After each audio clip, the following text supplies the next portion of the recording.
جامع ترمذی میں حدیث مبارکہ ہے، حضرت انس بن مالک رضی اللہ تعالی عنہ فرماتے ہیں اللہ کے رسول صلی اللہ علیہ وسلم سے پوچھا گیا، اے اللہ کے نبی، آپ کو اپنے گھر کے افراد یعنی بچوں میں سے کون سب سے پیارا ہے؟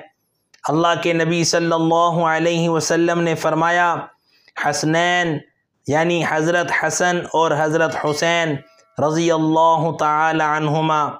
آپ صلی اللہ علیہ وسلم اپنی لاڈلی صاحبزادی حضرت فاطمۃ الزہراء رضی اللہ تعالی عنہا سے فرمایا کرتے تھے، حسنین کو میرے پاس بھیجو۔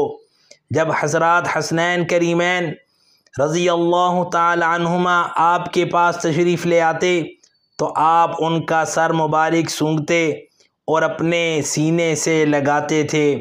ایک اور حدیث مبارکہ میں ہے، اللہ کے نبی صلی اللہ علیہ وسلم نے فرمایا، اے اللہ، میں حسن اور حسین دونوں سے محبت کرتا ہوں، تو بھی ان دونوں سے محبت فرما، اور جو میرے حسنین یعنی حضرت حسن اور حضرت حسین سے محبت کرے تو اس کو بھی اپنا محبوب بنا لے۔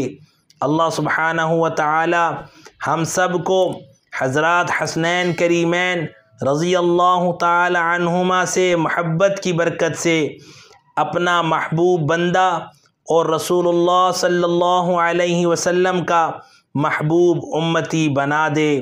اللہ تعالی ہم سب کو تا زندگی اہل بیت اطہار کا ذکر خیر کر کے اپنے ایمان کو معطر رکھنے اور اپنی زندگیوں کو گزارنے کی اور آخرت کو سنوارنے کی توفیق اور سعادت عطا فرمائے۔